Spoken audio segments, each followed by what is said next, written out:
That's being given has changed because of the presentation of me, the presentation of the other individuals. So we'd like to just get everyone on the same page and where we're moving to. So we'll start with this video on Cambridge and how the universities are looking at the Cambridge program.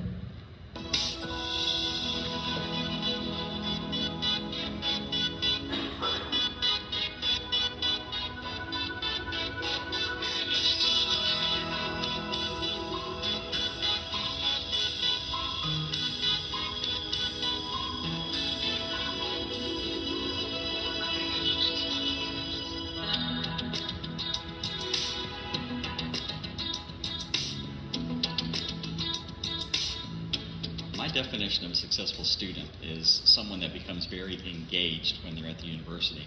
I think in the Cambridge educational system, the students have learned through lots of mechanisms to work together, to look and analyze at different points of view and different parts of a problem. And I think when we get them, we're very impressed that they're able to put all that together to be engaged in our campuses and be very successful. Penn State recognizes the Cambridge qualifications for credit at the university level because we feel that when students have worked in environments, academic environments that are parallel to the university experience, we want to recognize that work and allow them to proceed to the next level at the university. Students who can think about problems in new ways, have a real sense of creativity about the way they think, and just really dive into their subject matter, and these students really do very, very well. And we find a lot of the students who come from the Cambridge curriculum display those qualities. My personal definition, and I believe my institution's definition of a successful student, is someone who fully engages with the institution, fully engages with our curriculum, fully engages with the opportunities for research in the city that we're in, which is quite vital, and fully engages in the social aspects of institutions. So it gets so that students come out quite worldly and quite understanding of how to interact in the world that we have today. So we want to see students who will fully engage. What I find attractive in what I might call the Cambridge approach is that, first of all, there is content, but there is a primary emphasis on the analysis of the content, on putting together content from different disciplines, and maybe most importantly, being expressive about the content, being able to communicate it. Those things all together, in my mind, speak more of the 21st century than the last century. One of the things we look for is a sense when students have completed their secondary school studies of not just having content, mastery of content, but being able to analyze, being able to look at a text critically, being able to make connections between subjects and among them, being able to write effectively. And one of the things that we notice is that Cambridge students, obviously, who have done well, come with those skill sets, and we value them, and we value them greatly.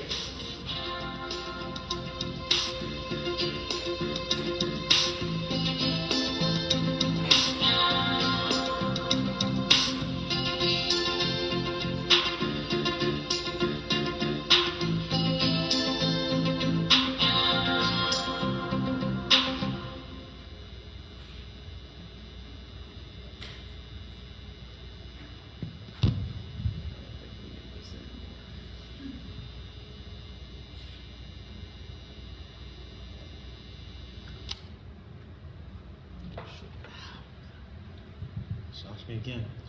All right, thank you for being here. Let me introduce myself. I am Preston Stewart, the assistant principal for the Cambridge program. And this is my right-hand person, Catalina Fernandez. She is the school counselor for the Cambridge program. And so really, anything that you need, anything that your students need, you really just need to give them 2 names, 2 email addresses, and then we can assist them with what their needs are. Same way if you have a question. So once again, I'm Preston Stewart. This is Catalina Fernandez, and we're going to here tonight to talk to you about the Cambridge program. And so hopefully information that we give to you will be interpreted correctly, and then as you have conversations with your friends and your friend groups, you can kind of say, oh, that's not the way that it is, or you're absolutely correct, that is the way that it is, and we will all be able to communicate in the same language. We have 5 characteristics that Cambridge instills in their curriculum, and that is for the students to be confident, engaged, innovative. They need to be responsible, and they need to be reflective. These are the things that you almost heard on the university admissions officer. I really like starting with that point because you get to see that if you wanted to look up any of these individuals, I think Penn State's a pretty well-known university. I think Duke is a well-known university. I think the Massachusetts Institute of Technology, not taking anything away from our southern schools. However, these are schools that are predominantly applied to by the upper 20% of the United States population, and so it's very comforting to me, whether this was made a couple of years ago or not, that the universities themselves are saying that they notice a difference when students from the Cambridge program come in. And there are even things on the website that's available. I'll show you one of the things. It's called Destination USA, where they have some bios, and one of the bios is from a student from Bay Pine, Florida. He went through the Cambridge program here in the state of Florida and went to the University of Stanford and talks about the program itself. And so not only is the program beneficial to students here in the state of Florida, but we're seeing students that can leave the state of Florida and be accepted into some of these large universities that have a large amount of accelerated applicants every year, and say that the Cambridge program really helped them out. So Cambridge by the numbers. I think People does this. They'll do a little clip of by the numbers, and they'll just give you numbers, and then you kind of guess what those numbers are for. I've taken the guessing apart. One of the questions that someone asked is, where are we at right now? So as of today, we have 115 freshmen in our freshman class. We have 101 sophomores. We have 92 juniors and 94 seniors. Last year, I believe that number was around 40 seniors. So we've already grown. Hopefully we'll continue to see the growth of the Cambridge program in regards to having our 9th graders who stay in the program all 4 years. And I think as me and Catalina are able to give our vision and our mission, students will be very clear about what the Cambridge program is and be able to make the correct decisions of what their future may entail.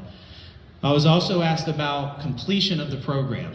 As of today, 38 students have completed the ACE diploma, and there are some qualifications that Catalina and myself will kind of go over with you, but those are the student numbers that we have right now. Last year, we had 32 students that applied for the ACE diploma, and 17 of them qualified, which is a little bit over 50%. But we have to remember that the Cambridge program is not the same for every one of you that are in here. I met with a parent this week who said, my child is not going to major in biology. So if they don't take the ACE biology exam, us as parents, us as a group that is deciding on our daughter's future education, we're okay with that. We're okay with not getting the ACE diploma. So I don't want to hang my hat on assuming that 115 freshmen will eventually get the ACE diploma. Because between that freshman year and that senior year, life changes, some goals change, and students are allowed that flexibility. So despite the fact that some of you in this room are saying, no, we want the ACE diploma, understand that not everyone in the Cambridge program is being held to the standard of ACE diploma or nothing at all. Every time they pass an exam, that's a college course that they are going to get credit for, and the ACE diploma has benefits, but please don't judge the program on the fact that this number of students felt that it was right for them to pursue the ACE diploma, and this is what they completed this. So for them, I'm very pleased for them, but I don't want to say that is the only reason to take the Cambridge program or be a part of it. It's one of the reasons. And Catalina Fernandez gets to take over. So I'm going to go over a couple of pieces. First of all, we know that the Cambridge ACE diploma is a certificate for the Cambridge students. What does that entail? Part of that is passing the exams in 7 subject areas, subjects drawn from 4 curriculum groups. I'm going to go over those curriculum groups in a few minutes. I just want to go through a couple of these points here. So students do not need to earn the ACE diploma to earn their Florida high school diploma. I want to make sure that's clear because many parents have come to the table, many students have come to the table. Do I still get a high school diploma if I can't achieve these 7 tests that I need to do, yes, you still get a high school diploma. So I want to make sure that that is clear. There are 3 Cambridge ACE diploma levels. There's the pass, the merit, and then your distinction. The levels, the level awarded is based on overall exam scores, and we have another slide that will detail. Cambridge ACE diploma with distinction is awarded to students that score between 360 points or above. The maximum amount of points that they can earn from those diploma exams is 420. And that's for distinction. For the merit, scoring anywhere between the 250 and the 359, our students would get the merit. For pass, our students would need anywhere between 140 to 249. When we go into the next slide, I want to call your attention to the E, the 20 points that they would be receiving. For the 7, if they got E for all 7 of their exams, they would get the 140 points, which would still get them the pass for the pass diploma, merit pass diploma.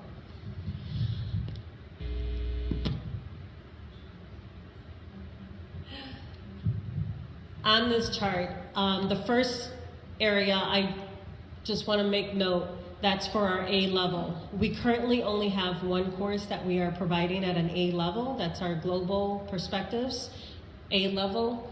So I don't want to focus on that side because we only have 1 course. All of our other courses are in the AS level. That is where all of our students are taking those exams at the end of their course. The students have 25-month period to complete ACE diploma requirements. Students earn honor points towards the GPA based on the grade earned in the course, not the grade earned on the exam. That's very important as you're looking at the transcripts at the end of the school year or between semesters. For the ACE courses, they're receiving honor points towards their GPA. And it's not according to passing the exam or not, it's actually passing the course, okay? Students are not required to retake any of the ACE exams, but if they do feel that they want to retake the exam, there is a fee for that. $95, anywhere, it could range between, too many crickets, $95 and $160, depending on the actual exam.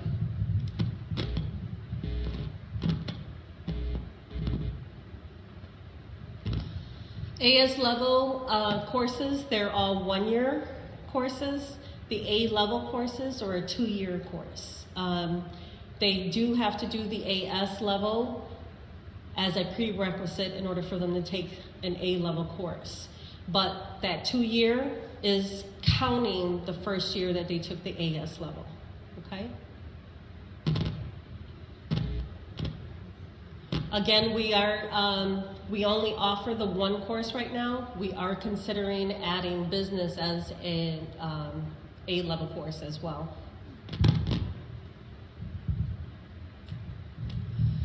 The exceptions for being in the Cambridge program. There are 4 courses that our students are exempt from, although I do find that some of our students still end up taking the courses, but they are exempt from 5 courses. U.S. Government, Economics, Fine Arts, their PE, and an online course. As far as the EOC, for U.S. history, I know that's been a question that's come up many times. ACE U.S. history meets the Florida Scholar designation. The EOC, not required unless the student wants to be awarded the Florida Scholar designation. EOCs in U.S. history, biology, algebra, and geometry are needed to earn the Scholar diploma. So if that is what you're looking for on their high school diploma, they would need to sit in for the EOCs.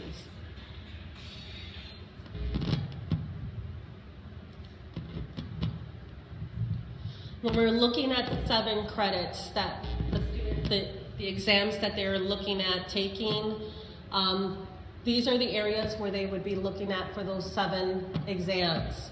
The 7 credits must be earned to receive a diploma. Students must earn a credit in Global Perspectives, which is your core group. That's a must for all of the students as far as when they're going to be receiving the Cambridge ACE diploma. They need Global Perspectives has to be one of the ones that they have to pass. Then they choose one from each of the other 3, which is in Group 1, Group 2, and Group 3. Group 4 is optional if they wanted to add that on, but they do have to have one from Group 1, 2, and 3. Students may select the additional 3 credits from any of the 4 groups in order to satisfy those 7 credits. As you can see, these are the courses that we are currently offering, with the exception of environmental management that we are not offering this school year, but we are bringing back for next school year. So in your math and science area, we have biology, chemistry, environmental management, and psychology. Can you make that larger? Or can you read it out loud? So That's what I was just reading. Okay. The individual, like what's under group 1? That's what I'm doing right now. So as I mentioned, the core group itself is the Global Perspectives, which I mentioned is mandatory. Group 1, mathematics and science. You have your ACE biology, your ACE chemistry, your ACE environmental management, and your ACE psychology. In Group 2, languages.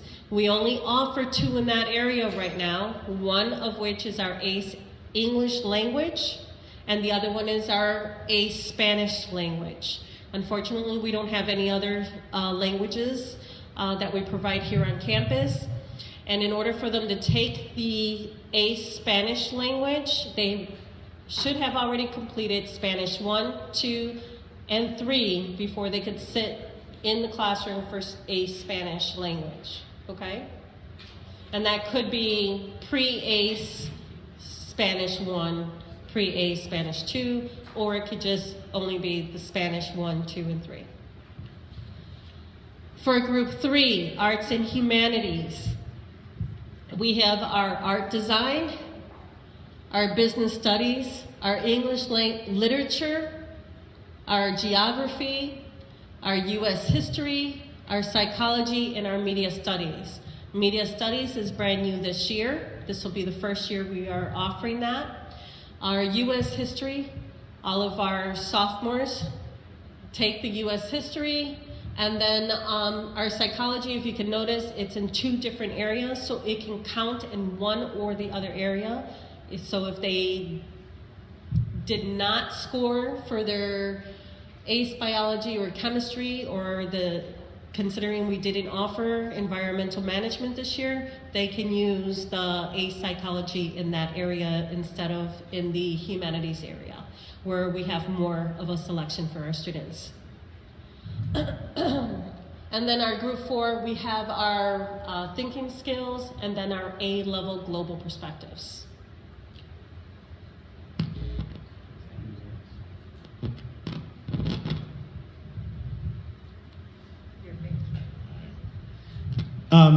Couple of things. I just handed out a handout, if you will. On one side is the June 2018 exam series. You'll see where every one of the exams are going to be offered, and there are conflicts.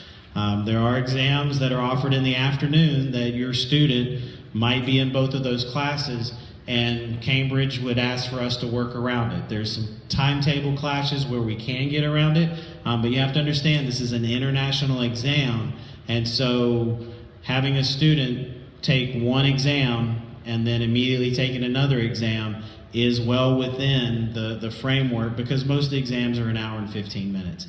But on the back side of that, you'll notice those are the groups. So although you don't have the classes listed, those are the 4 main groups: the core group of global perspectives, the Group 1, the Group 2, and the Group 3. And then you'll notice there are some that are blank, because once you acquire Group 1, Group 2, Group 3, and your core, your last 3 exams that you take is up to you. It's up to, and the reason Cambridge does that is because if a student, once they make those 4, it allows them to tailor their curriculum. If they're strong in the sciences, then surely you can go back to that next one and they can take biology, chemistry, environmental, psychology. There's 4 classes right there that they could have already have taken to streamline their curriculum. If they're more along the arts and the humanities student, they perform well in the histories, the geographies, then after they acquire those 4 classes, those last 3, wherever they want to pull them from is where they can pull those from. So let me tell you how proud I am of these results. Now, people have asked me, what's the trend? Well, in 2015, June, there were only 2 exams taken. U.S. history, thinking skills.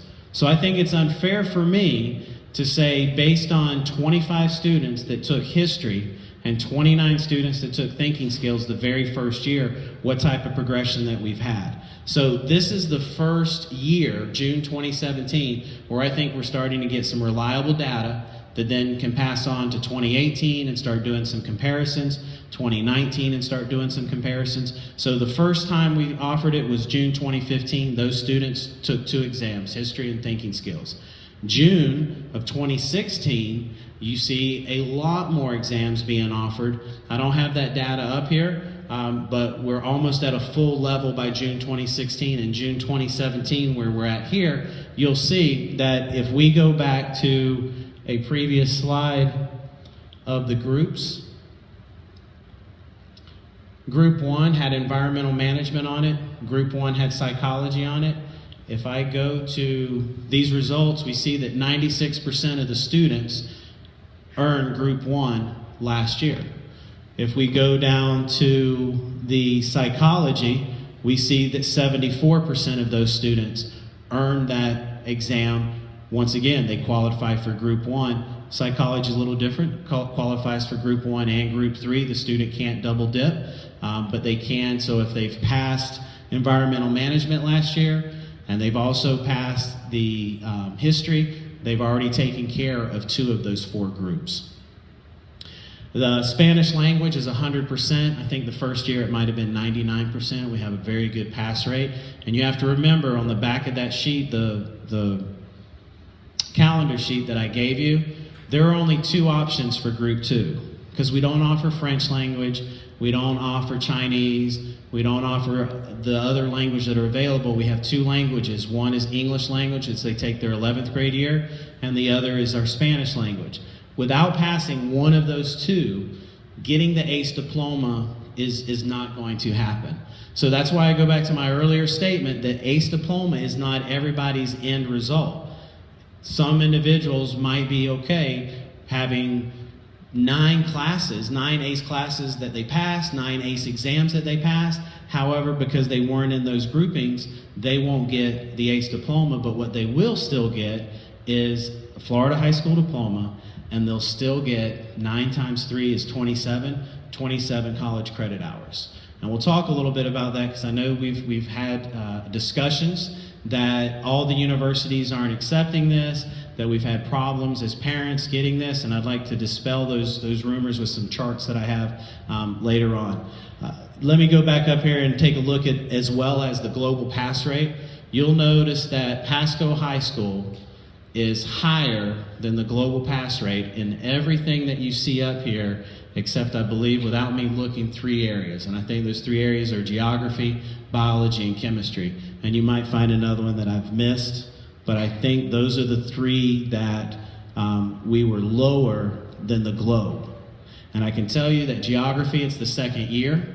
Our teacher is going to training this year, so I think that'll help out. That was another question that someone had asked about the training. We'll get to that at the additional information at the very end of the presentation of what we're doing for our teachers' trainings and what are we trying to do to make sure that the students are being successful in the classroom.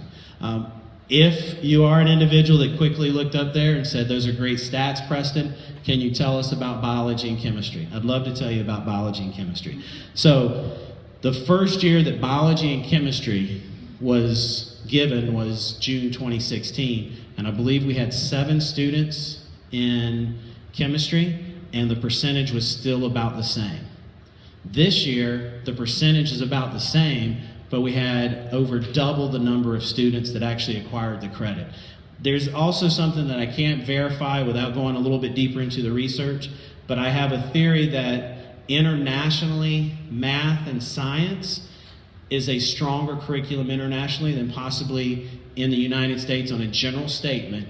And if that wasn't true, I would have a hard time understanding why we've made such a strong push with STEAM in the last 10, 15 years. The reason why is because we know that science and technology and engineering and math are going to be areas that the workforce is going to continue to need. And so we as the United States have pushed that curriculum, and I think we'll catch up. I think there's some opportunities for us to see as science teachers what we can do to improve that score, but that score might just be one of those things that I don't know, that we might have to accept that is exactly where we're, maybe not where we want to be, but exactly where the student capabilities and what we're doing is exactly where we want to be.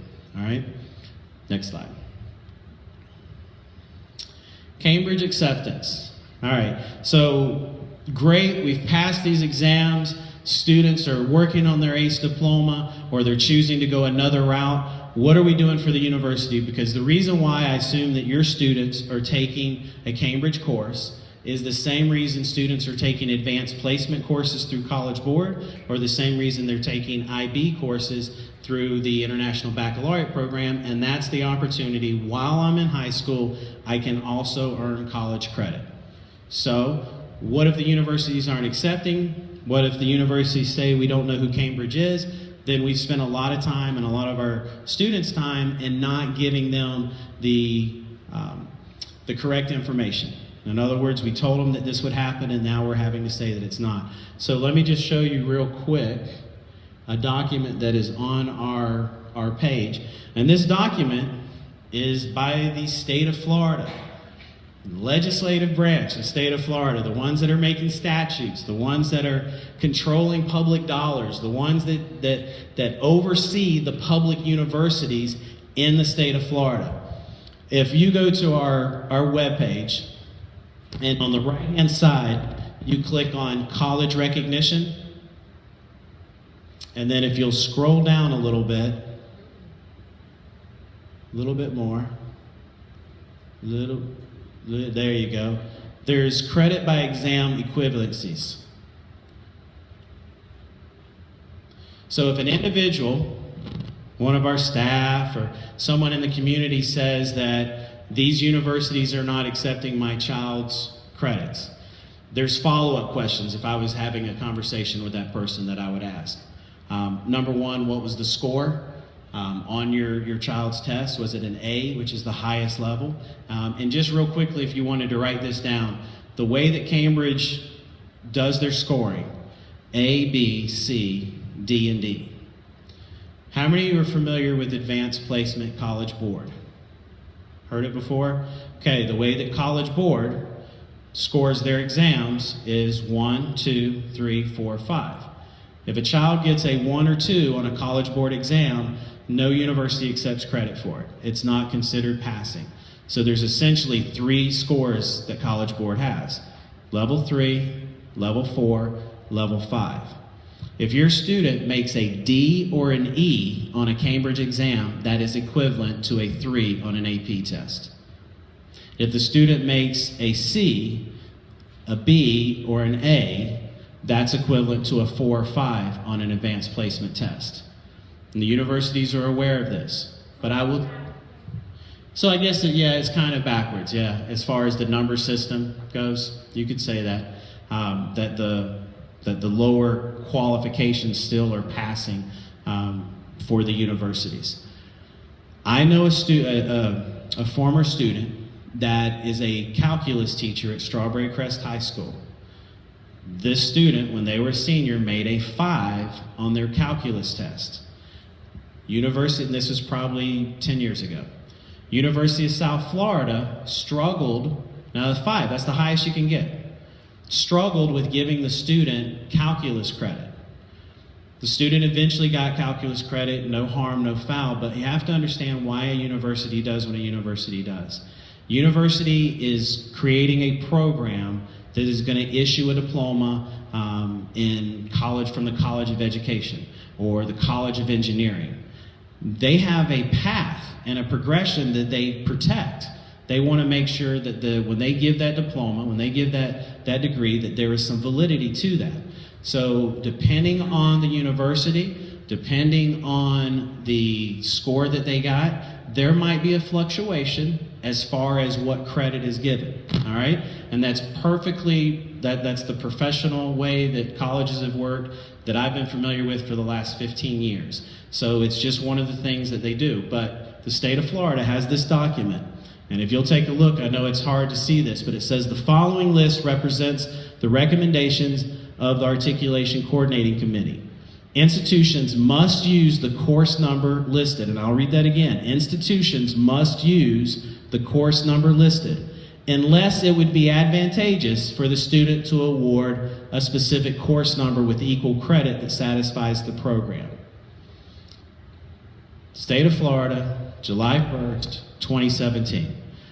You can take this in, you can print this out, and you can show them that for an exam, earning an A, B, C, or D, or E in biology, AS level, they're going to get this course code, BSC X005C, minimum of 4 credits. I think the problem with that is that they're getting credit for intro to biology and not getting credit for the lab. And that's where the problem is for the kids taking biochemistry. That is a correct statement. Except for chemistry. The biology one is going in that way, but the chemistry one, they are actually getting credit for the lab as well. And you could probably ask St. Leo or USF or wherever they are applying at.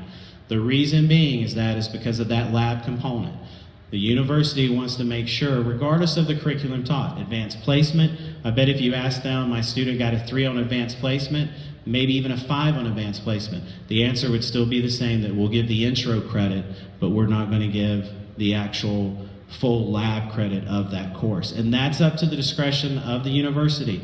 And that's where the university, whether it's IB, whether it's AP, whether it's Cambridge, there are some fluctuations with that, which is why a parent asked me, when should you start planning college planning?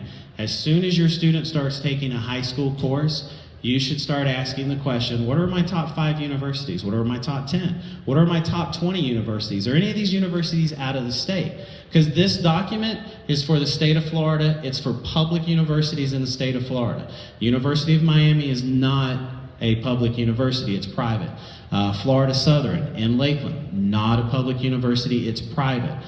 The rules might be a little bit different, which is why it's important when we're coming into these programs, we kind of understand a little bit about the future, where your student's going and what type of program they're getting into. I'm going to add to that, because you talking, because my daughter got credit from PHS.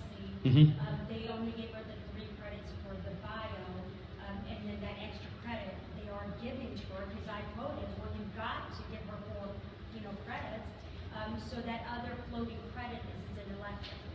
So, but, I've been already working with Florida Atlantic University. I was really surprised because Susanna got all of her transcripts. She got them sent to PHSC, which has been a nightmare. We got the transcripts from Cambridge, which was perfect, emailed them, got a confirmation, said give us a couple of weeks, got an email back from Cambridge saying transcripts were submitted, called PHSC and expected a battle, and they gave her all the credits. But right now I'm arguing, well, not arguing, but working through FAU, because they gave Garrison all of his credits except for history and European history. And now I'm having to talk with he's having to talk with the head of the history department. And so I can see what you're saying. Every university is different, but I printed that out and I found that to be very successful. Absolutely. Absolutely, and I always want to give you honest answers and let you know that it's not a perfect world when we're sending our students to that next level. We're dealing with another institution altogether, but we do have a state of Florida document that we can take in and does have a little bit of teeth in regards to getting the credits that we're asking for the students to have. So this next document here, you could just Google Destination USA, and if you'll scroll up, Catalina, the one thing I wanted to point out with Destination USA, it's about a 12-page document, is the student here. This is the student I was telling you about, Chris Hansen, who came from, I want to say it's Pine Bay High School in Florida, USA. So right here in the state of Florida, takes his credits outside of the state of Florida, and he's given his experience with Cambridge, his experience at the University of Stanford, if I'm not mistaken, is where he went. And so here's another example of students that are taking these international credits and going to the next level, and it is being accepted. That's it with that one.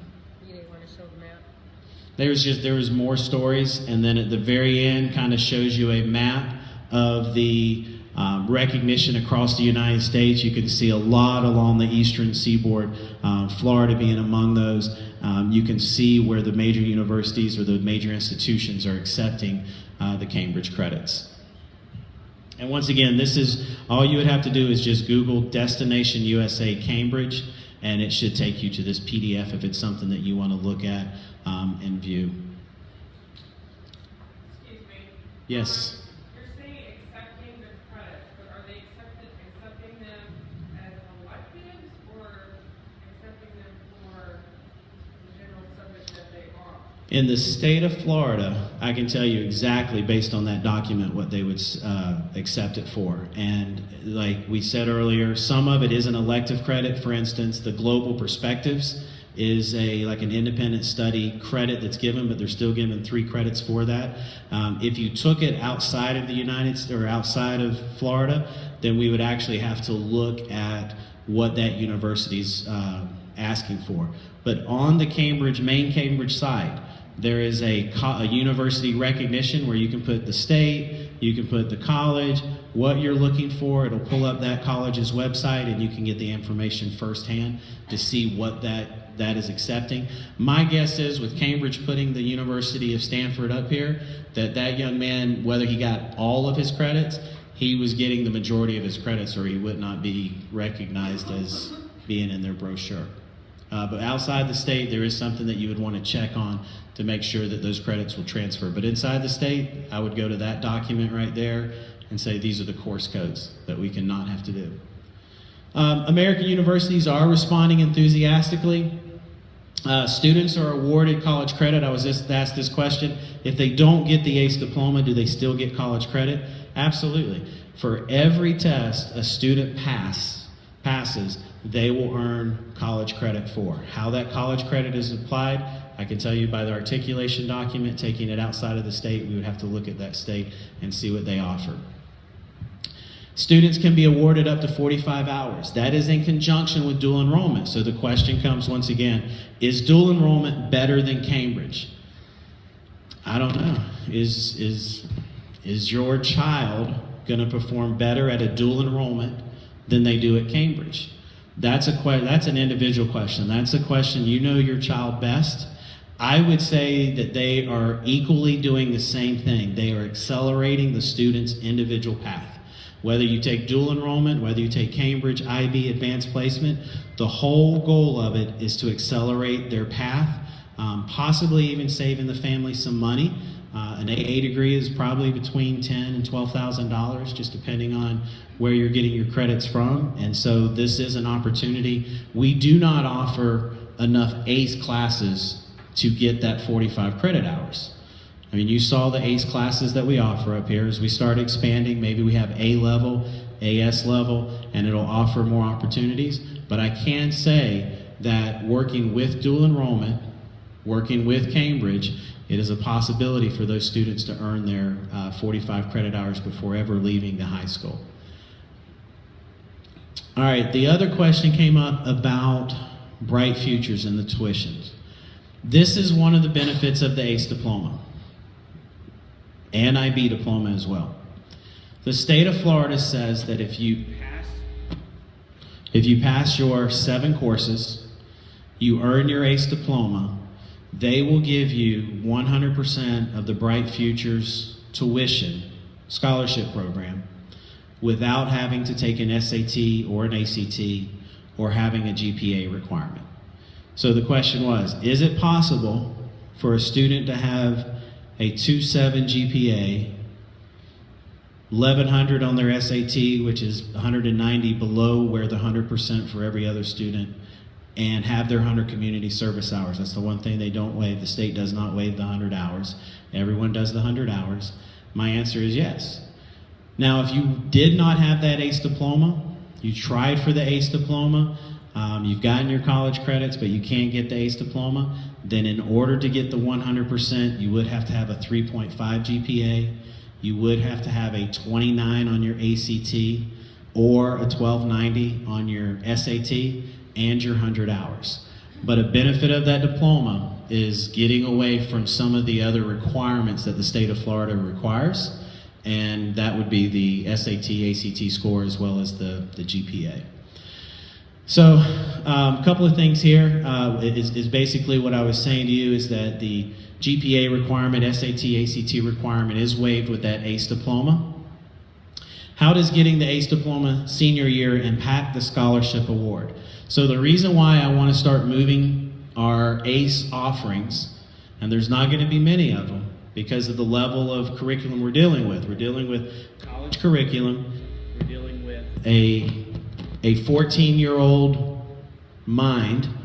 And so we want to make sure that they're able to be successful. And so right now, I'll just give you a little hint that it might be thinking skills that will be the entry 9th grade course. There's some other ones that we're talking about. I can tell you that it will not be most likely ACE Business Studies. That class is needed for our seniors and our juniors, and it'll stay that way. And I'm not sure if a 9th grader can handle that level of work. But I will tell you that how it affects it is this.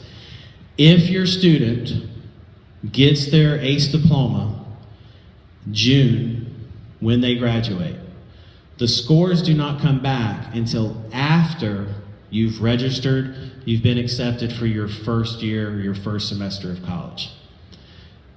Bright Futures cannot give you 100% without knowing that you've had that ACE diploma. So in order to have some type of assistance, then what you would want to look at, because your student's going to be taking SAT and ACT anyway. They should be, because every university, except some of the more liberal universities that are moving away from test scores and going what they call a holistic approach. They look at essays, they possibly look at interviews, but they move away from the test scores. Those individuals would be different, but they're going to want to take those tests anyway. And so if your student, let's say, qualifies with the 3.0, the 75 community service hours, this is for the 75% tuition. There's 2 categories. There's a Florida Medallion and Florida Academic Scholar. Florida Medallion is at 75%, and they're ones that are up here. Bright Futures Academic Scholars and the Bright Futures Medallion. Bright Futures Medallion is 75% tuition. The academic is 100%. If your student qualified for the 75% without the ACE diploma, Bright Futures would give that to you. And then once you've got recognition that you've received the ACE diploma, I do not believe it's retroactive. These would be questions that I would need to ask Bright Futures, but I'm almost positive it's not retroactive. But the next semester, once all the requirements have met, then your student would go up to the 100%. I'll correct that if you don't mind. Go ahead. Because Garrison was the first graduate class. That's right. And I know it's not bragging, his test scores weren't that good, okay? So he didn't cut it from the SAT and the ACT. So he was on pins and needles when the results came out in June. Found out he passed his final course, so he got his Cambridge diploma. FAU went ahead and started building all that good stuff. Florida DOE, when you call them, they will verify, okay, he's got all the hours or she or whatever, and pretty much they wait for the results to come out in September. They only have one person, like that whole month, that's doing nothing but AB, IB, ACE, AP, all that stuff, but they promised to turn it around, and so everybody would know by October 1st. and so there's no problems. They notified him right away. It took, again, a month transition. He got all the payments in his first semester was coming. Excellent. Thank you for that correction. Then that's good to know that they're giving a window there, allowing that to happen. I would call if I was a parent just to make sure, but it was very seamless. And Perfect. They said that person is already going in there when they get the results back in August. They don't come out to August, and actually it was September when they were updating it. So. Perfect. Good. So they will work with you. Thank you for that. And the other question was, go back 1 second. How is Bright Futures notified of recipients? Pasco High School, that would be me, right? So if there's a problem, you know you need to come to see me. Why haven't we sent that? I send a report to Cambridge. We have a North American liaison, Sherry Reach is her name, and she'll ask for a spreadsheet detailing the ACE, the diploma recipients. I email that to her. She then sends that to Bright Futures. Bright Futures uploads it, and it's fairly seamless, or it should be fairly seamless. And so as soon as I find the results out this August for our June students, or January, we didn't have anyone apply for the ACE diploma for November, so I shouldn't have to worry about those students, but we do send that information to Cambridge. Cambridge sends it to Bright Futures, and Bright Futures uploads it. Oh, we'll go back one more, sorry. We had one other question that asked about renewal. So great, my student got Bright Futures, what do they have to do to keep it? So in order to keep the Florida academic, you need to have a 3.0 GPA. If you fell below that 3.0 GPA, the 100% would not be renewed. If it's a 75%, it's a 2.75 that you would have to have cumulative GPA for that. As that changes, I would always be in communication with the Bright Futures website. If you haven't signed up for FAFSA, if you haven't have your child signed up for Bright Futures, FAFSA is the financial aid portion of it. So those are types of things that you want to get signed up for, so you have an account, you have login information. And it looks like we're almost done. So additional information were questions that just kind of came, and I didn't know where to put them in the presentation. So I'll kind of go through those. The question was asked, GPA requirements for remaining in Cambridge. I would say there are not requirements to remain in Cambridge unless you were sitting at less than a 2.0. Our main objective at Pasco High School is to have you walk across the stage with a Florida high school diploma. That's why this institution exists for every one of our 1,800 students. We have accelerated programs that allow them to do an ACE diploma, or if it's dealing with the EOCs, the state of Florida has a scholar designation for passing those EOCs. So if a student fell below a 3.0, would I remove them out of the program? I might have a conversation with them if it's right, but I truly believe that exposure to the curriculum, regardless of the end result of the exam, still exposes that student. The research would support me. College Board would support. That's where I've gotten some of this information, is my experience with advanced placement.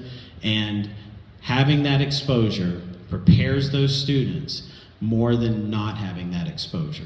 So I understand that as a parent's concerned, you want your child to make a 3.5 or higher, and then once that student starts making lower than that, you start being concerned, are they really in the right place? I would say that they're still in the right place if we're still moving them toward graduating high school, and if we're still giving them that accelerated curriculum so they're familiar with just the process of that level of curriculum. Teacher training, I anticipate spending about $8,000 this year for teacher training. We have already sent teachers to Orlando for training. We're looking at January sending some more teachers to training. I know our environmental management teacher is supposed to go. I know our geography teacher is supposed to go. We've had our media studies come back already. Our Spanish language has come back already. And I think those are the only ones that have gone. So, our biology, which is our pre-ACE biology teacher, went this year, even though she's not teaching ACE biology. I wanted her exposed to that level of curriculum. Our ACE chemistry teacher went this year. And so all of those teachers have already been trained. So it is my goal that a new teacher or a veteran teacher is trained in Cambridge regularly. Regularly could be if they're brand new, like media studies for Mr. Engel. He went to training this year. I probably will not send him to training again, probably for another 2, maybe 3 school years. Just depends on if the syllabus changes. It depends on what changes with the curriculum to see if he needs that support. And the reason why is I try to be fiscally responsible. I think it's a goal that all of us that are in the public industry, that we're being fiscally responsible. And to go to a training, it's about $510 just for the training. That does not include travel, it does not include per diem, that does not include hotel stay. And $509 for a Cambridge training. And so I want to make sure that we're using our funds appropriately, but as long as we have the funds, we are going to be sending teachers to training and making sure the teachers have what they need, the tools that they need, the supplies that they need to do the job that we've asked them to do. The other thing, I want to make sure that I'm not going to tell you a mistruth. I have not placed a brand new teacher in our Cambridge program. All of the teachers that teach have some type of experience, either from another state or from within this county or another county. It does not mean that we won't find a rock star one day and say, you know, you're ready, but technically, traditionally, I would prefer to have an experienced teacher, 2 to 3 years of teaching experience before we move them into that level, and then we train them. Cambridge trains them. Summer assignments and additional work, I'm gonna hold that till the end. And we'll turn the video off at that point. Preparation for college admissions, I've already talked to you. As soon as you start taking your first high school class, this question came out, middle school students that take high school courses, do they get honors points? Yes and no. If the course they're taking is an honors level course, such as Algebra 1, is a regular as well as an honors. If they're taking Algebra 1 honors as a 7th grader, they will get honors credit for that. Foreign language is the specific course that I was given a question about. Spanish 1 and Spanish 2. It's no honors credit. The state of Florida doesn't have a course code giving honors credit for Spanish 1 or Spanish 2. They will start getting their honors credit in Spanish 3 and Spanish 4. That's when the honors starts kicking in. I do not know of any other course code that I could put on the schedule that would give a student honors credit for the first year of a foreign language. I'm not aware of anyone. ASL, French, Italian, German, those first 2 years have traditionally been, and I can look, but as I quickly look through it, I did not see another course code that would allow us to circumvent giving honors during that first year and that second year of a foreign language. That would be true. That would be, the question was, unless the middle school was offering a pre-A Spanish 1, I do believe pre-A Spanish 1 is honors. I want to verify that. But if that was the case, then yes. But that is far and few between that are being offered that pre-A Spanish that I'm aware of. And coming from Hillsborough County, Pasco County, and both of those counties, I haven't seen that done at that entry level. Are honor points given to high school courses taken during middle school? Absolutely. Scheduling the courses. We will start scheduling courses. I hope, it is my intention to start scheduling courses when we come back from winter break. I wanted to do it prior to winter break. The calendar just would not be flexible enough to do that. But I want us to start looking, because the question came up, as Pasco Cambridge program grows, what is the district doing to support teachers? Well, what the district would ask of us as a school, and that would be in the 13 other high schools and the number of middle schools, when you are planning, if you need more teachers, then plan appropriately during this stage of scheduling and making sure that you're making the right request for the units. And last, ACE courses available to freshmen? Yes. In order to finish up by their junior year, which if it's your goal to do that and your student's goal to do that, we want to support you. Thinking skills, I feel comfortable with. Geography, I talked today. We're not really sure about geography because ACE geography is not what are the capitals of the countries. You know, where's North America? Where's South America? It's more of a physical geography and a human geography course, which the physical geography is very close to a science, plate tectonics and, the shifting of the continents and how land masses are formed and how the wind affects things. And then the human geography is just how we interact, how, rural areas, why do malls pop up in certain areas? Why do certain areas always seem to have the stadium in this area of town? Those are the type of things, how humans interact with each other. So I'm not sure if ninth graders are at that level. Thinking skills a possibility. And truthfully, I don't want to set any of your students up to have what we call a productive struggle. It's that struggle in class that's a little bit of frustration, but then they make it through. We don't want them to have frustration to where they don't feel like they're capable of being in this program. So we want to choose the ninth grade courses very, very carefully. And to mention that if you take a ninth grade course and you take an ACE exam, 25 months. That means June 2018 for my ninth graders this year. They take their first test June 2018. That means they have June 2019, and that means they have June 2020 to finish this curriculum. So they would have to be finished by their junior year. If for some reason they decided they did not want to be, I'd want clarification on this, but I think I'm correct in saying that we would just not count their freshman year, which if they took 3 classes, that's kind of risky to say that we're not going to count those 3 exams. We're going to move forward so they have that senior year. Summer assignments and additional work. Is this where we can turn this off? I'm kidding. I'm kidding. So summer work and work during the break has become a hot topic as far as what does research say about the validity of it? What does our family planning say about the reality of it? And I can tell you this, that I hear your concerns, I share your concerns, and we will work on a compromise with those concerns. There's not a district policy on summer assignments. I have always been part of the school system that summer assignments were just traditionally expected out of our college level classes.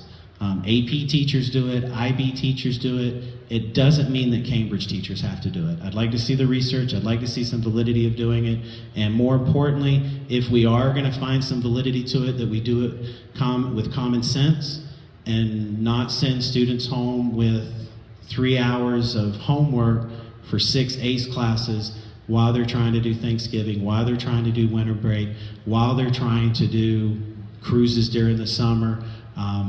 I do not think that we should do away with summer assignments and then pile the work on. I think we should be proactively planning. I think we should be able to see what our lessons need to be developed to see exactly where we need to offer extra help for our students.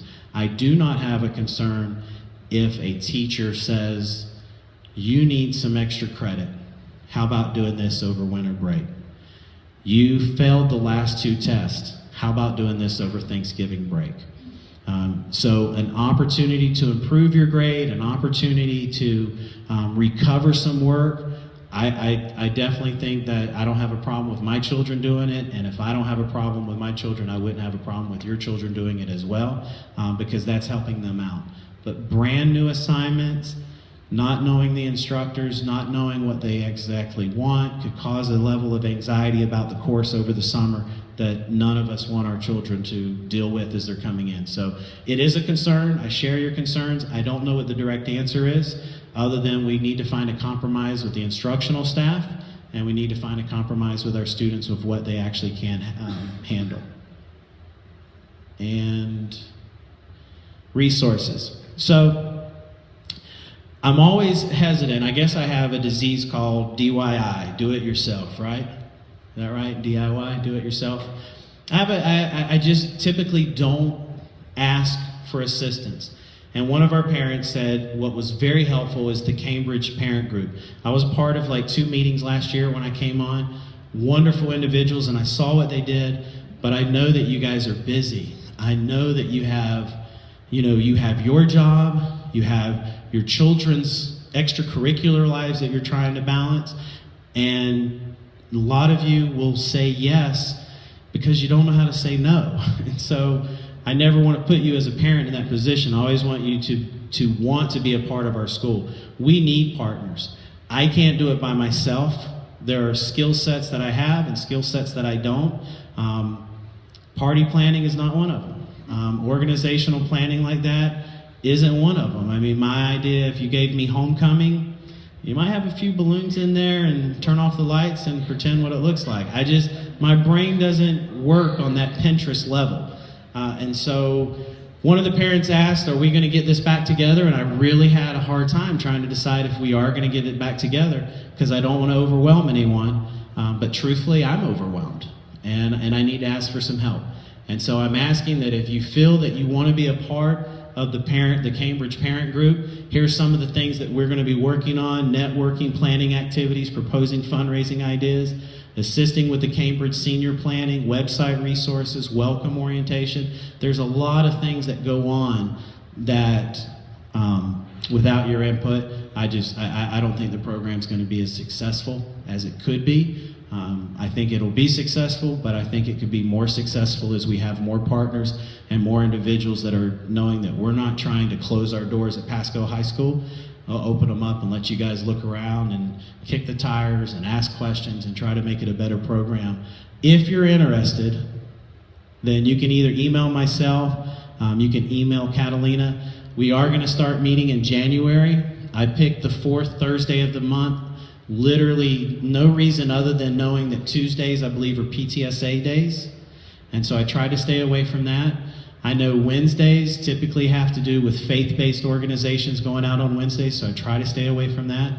Fridays, I would never want anyone to, after a day of work, to have to come in and do this. Saturdays and Sundays, you're with your friends and family, so Thursday was kind of like the only day.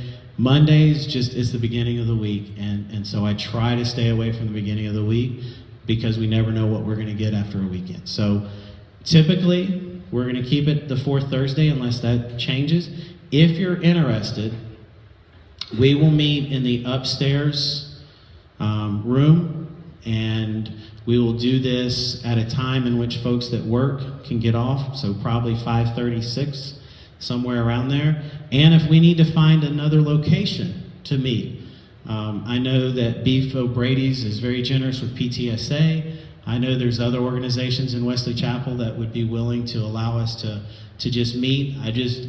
I caution you in meeting in public, discussing school events, because you're in public and you don't know who's around you and who's interpreting what you're saying. So those are some things that I just caution you. And sometimes we talk about private matters in PTSA, private matters in Cambridge, and those things aren't private in the sense that we don't want people to know that, but they're more confidential, especially if we're talking about groups of students and things of that nature. So I think that's the only questions I have. I know there was some more in regards to how we support gifted. That's more individual based. Our teachers will be more than willing to support a gifted student in the classroom. 504s are legal documents, and so those are questions that are best handled directly from the instructor, as well as a great question about the syllabus. Teacher changes the syllabus on you. They don't return emails. Here's what I say. Just like if you have a current position where you have a supervising person over you, you don't want someone to circumvent you to fix the problem. So the teachers are the same way, right? So if a teacher is of a concern, meet with the teacher. Find out first from the individual teacher, because believe it or not, my children, and I cannot believe, even if we go back to cavemen and women children, are much different than our children today. They sometimes interpret things a little bit differently, and then when they tell it to us, they definitely favor their side of the story. And so we might get a little bit of the truth, maybe a whole lot of the truth, but definitely the truth we're getting is not like going to get them in trouble. So if you have those issues with teachers, go to the teacher first, because that's where I'm going to point you to, just because I would want that professional courtesy. And then at that point in time, then we need to come together. We need to figure out as adults, what are we not doing in the best interest of this one specific child? And we don't leave until we come up with a plan of what's in because I would expect my teachers return emails. And that's coming from somebody that gets so overwhelmed with emails, I don't return mine in a 24-hour period. I told you should have this off and use this as evidence. But I try. And if I do find myself not returning it quickly, I'll apologize sincerely and try to fix that. And if our teachers aren't doing that, if our teachers aren't doing what you're kind of expecting them to do, then after we meet with the teacher, then we can have a discussion of how can that teacher take some of our input and put it into practice. Yes. One of the things when your student is actually coming to me, or if I've spoken to you personally, one of the things that I'm also looking at is whether or not your student is actually advocating for themselves as well, because they need to have that skill as they start moving forward, whether it's here or whether it's when it's time for them to start looking at filling out those college applications and having that conversation with those advisors at the college level. They need to be able to have those conversations. So I usually tell them right away, well, have you spoken to your teacher yet and told them that you are struggling, that you're not understanding the context or whatever? Please encourage your students to also have that dialogue with their teachers before trying to have that dialogue with the teacher for them. I really believe wholeheartedly that our students really need to start moving to that level as well and having those conversations with their teachers. Okay? And I'm going to kind of piggyback on that statement. I don't see enough self-advocacy from all of our students, and I think some of that is because how adults treat students when they try to self-advocate. And so if your student comes home and they're self-advocating for themselves and a teacher's shutting them down, let's get an email out to that teacher and just politely say, listen, you know, John came and talked to you and he really felt shut down, but Mr. Stewart really wants his students to be innovative and responsible and confident, and the way they can be confident is hearing what they're having to say and addressing those concerns. So we definitely have to get our kids to be more self-advocates. I wouldn't tell you this if I didn't put it into play in my own household with my own 2 children. And I'll tell you this, there are times when I regret that I think I've allowed them to be self-advocates more than what I should have, because sometimes an adult needs to stay in. So I'll tell you to learn from my mistake, have them do self-advocacy, but know sometimes as a parent you might have to step in and say, okay, now it's time for the adults to talk. I didn't want it to be this way. Thankfully, I've only had to do that once or twice. But I think that my students my kids have valued from me kind of work this out on your own, work it out on your own.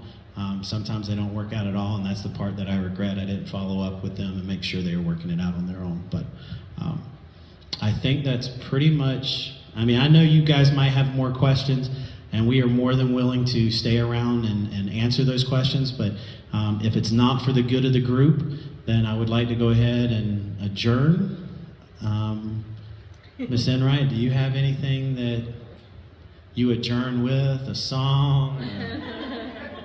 No singing from this girl, no. Okay. I would just say if you have, you can ask a couple of questions, like you said, if it's good for the group, but if it's an individual question and you're concerned about your own individual teacher or student, then I would go to Ms. Fernandez and Mr. Stewart now on your own. But if you have something that will help the whole group, then please ask and share, and we'll do like 5 minutes. That's perfect. Yep.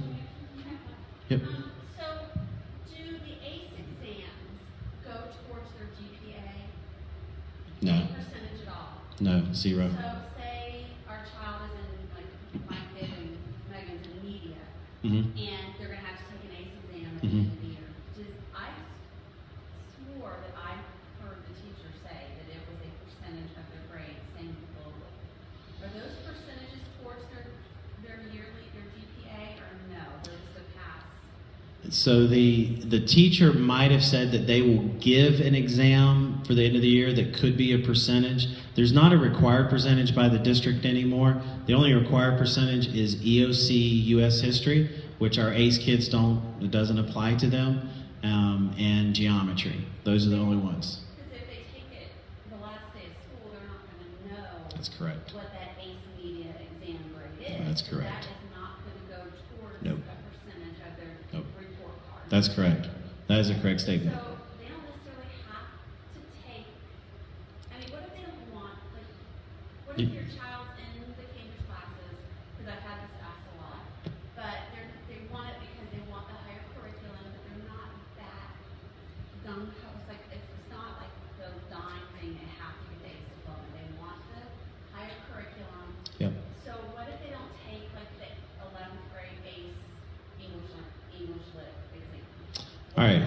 So that question has been brought up, and we've kind of put that on the table.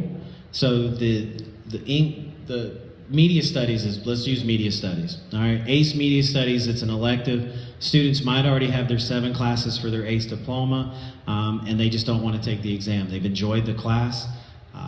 I don't know where I stand on that yet, to be honest with you. When I was an assistant principal of curriculum in Hillsborough County, it was not an option. If the student did not take the exam, then we would move the course code from AP US History to American History Honors. And because they would have met all the standards the same. However, we don't have a media studies regular. So in this instance, what I'd like to do is make sure that the district and Ms. Cadlob and myself kind of have a discussion of what is the harm to the program if a student doesn't want to take the test. If they just want to expose themselves to the classroom, which opens up another question, which I'm on the fence with this. We don't offer a lot of advanced placement classes. We offer ACE courses. So non-Cambridge students who want to be in accelerated curriculum and have a chance at a college credit class, should they be allowed to sit in an ACE class?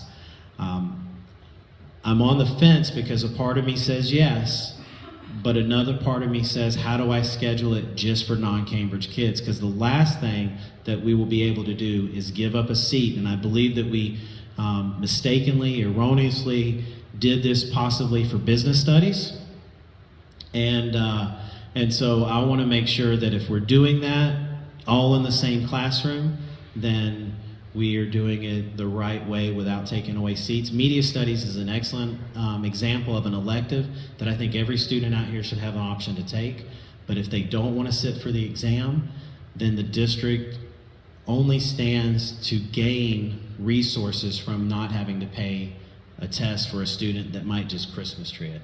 I don't know. I don't know where I'd push my student at, Beth, as far as saying, but it's college credit. It's Isn't that negative? I mean, I have to throw another flip side of it Mhm. because my daughter's a senior and she had to fight to get into some of these classes. So, I mean, I can see the big picture with all this. Mhm. I would never want to force a child to do that, but this program is still growing and that's going to hit you guys in the butt because, like this year, those 11th and 12th graders, they don't have as many options. Now, the 9th graders coming in are having all these options because these classes are rolled out. correct.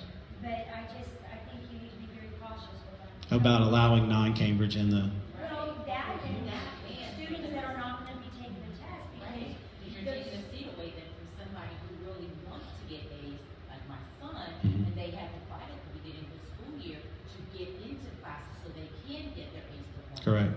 And so that's where we'd have to find that compromise of, can we schedule a non-Cambridge class? You don't have to take the exam in this one. It's only offered third period.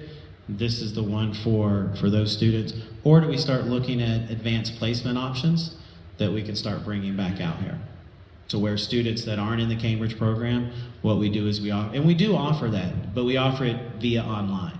If you want to take an AP course, you have to go through Pasco eSchool, Florida Virtual School, whatever virtual provider that you want. But yeah, as far as that goes, that's probably going to be a conversation to see what those may, because it's not just, it's media studies specifically, because Mr. Ingles has come to me.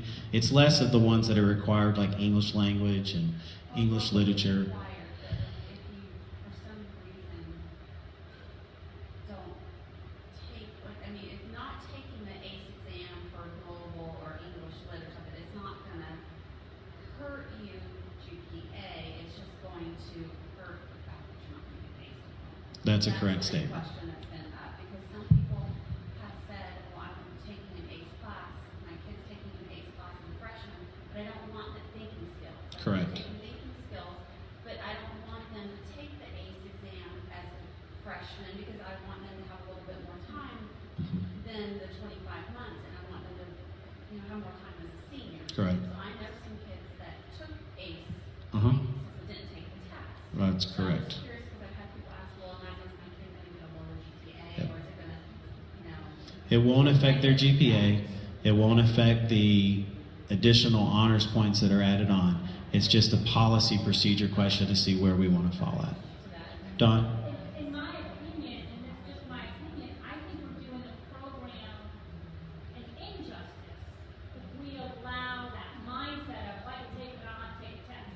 And that's why in Hillsborough County we require the test to be taken, or we would lower the. If they don't want to, I'm with them, you know, if they don't want to take the whole thing, they shouldn't be in the class. Right. That's part of the whole, that's my opinion. I think we're doing a lot of injustice, and then we get those kids who just want it for their GPA and get that extra boost, but not necessarily finish the course out, so. And that's what, and then in the other counties, that's the same thing they do. They require them, and if they don't sit, they sometimes even charge them, put them on a debt list, and ask them to reimburse for the fee. So, yep. I think there was question. No. Nope. I have a question. Who wants to go first? So I have two questions. So if you're going to finish the ACE in curriculum as 11th grade, you're going to say apply for the diploma. Is that something you both do? Yeah. So would she earn the diploma 11th grade? It would be on her record for when she finishes her high school. That's correct. Yeah, we'll start having those conversations. I want to say February. I have to have all the entries listed. And just to give you guys an idea, the school district right now is paying for that 8th diploma. It's about $105 or $110 every time we asked for an ACE diploma, and we had 47% of those students not get it this year. So you could calculate how many students that is, how much money, well over $1,200 that the district put out there. I don't know where I fall on that either. I don't know if that's something that us as parents should have to pay. There's another side of me that says that's a reward for the students that have done this curriculum, and it's worth $100 for us to see if that student will be successful. But that is, just so you guys know, that is something that the school pays for right now. The district pays for, and that's not a cost passed on to the parent, which I think is an advantage for that. Oh, second question. Second question, I'm so sorry. The pre-ACE Spanish curriculum, pre-ACE Spanish 1 and then Spanish 2 they go into. Is that curriculum different? Pre-ACE? 1, 2, and 3. Right, but it's pre-ACE. Is it different from Is the? that curriculum different from a middle schooler that did the 8th, 9th grade that converted over to high school credits? I thought they were using the same books. That's why I asked that question. And those children do get a half grade point higher on there. Correct. So here's what the state says, and I have not gone through having insomnia where I need to read the statutes, but when I have had insomnia and read it, the state typically does this. Regular and honors and advanced of anything is the same.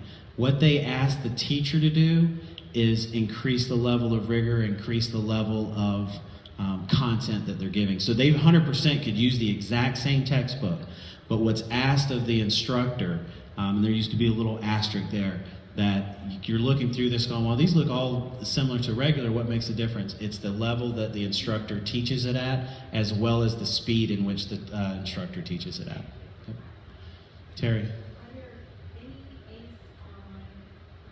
No, but beautiful question. So you're probably at least the third or fourth person that has brought this to my attention. In order for us to do that, I would have to talk to Joanna Glenn, who is the principal over East School. I don't think I have to really include Cambridge in it. Maybe I do, but I don't think. I know I'd have to include the district in it, and then we would have to build the curriculum for the students to access. I don't know if it'll happen before your 9th graders get to seniors, but I would love to see the availability of ACE classes online. And I can tell you specifically, I have 2 students in mind involved in an accident. They're going to be out of school for several weeks. And it would be nice for us to transition that, which is something that's not contractually obligated by the teachers, but I think it would be amazing. And you have to understand my background a little bit, in the sense that I was a high school principal at Florida Virtual School, which really changed my philosophy of access to learning and mastery of learning. But I think that if we could open that door up for those students, that we give those students a chance to accelerate in other areas. So yeah, it's something that I would love to see happen. But we would have to make sure everything is online, and I would love to see our current teachers. If we could get our teachers to do 2 things, video all of their lessons, and upload those to Canvas. And any lesson that you need, no matter where you're at, you could download that lesson, and the curriculum's there. Florida Virtual School's shown us that this is well within technology's grasp. It's just, this is what we call in the virtual world a brick and mortar facility, and changing brick and mortar is sometimes a slow process. Yeah.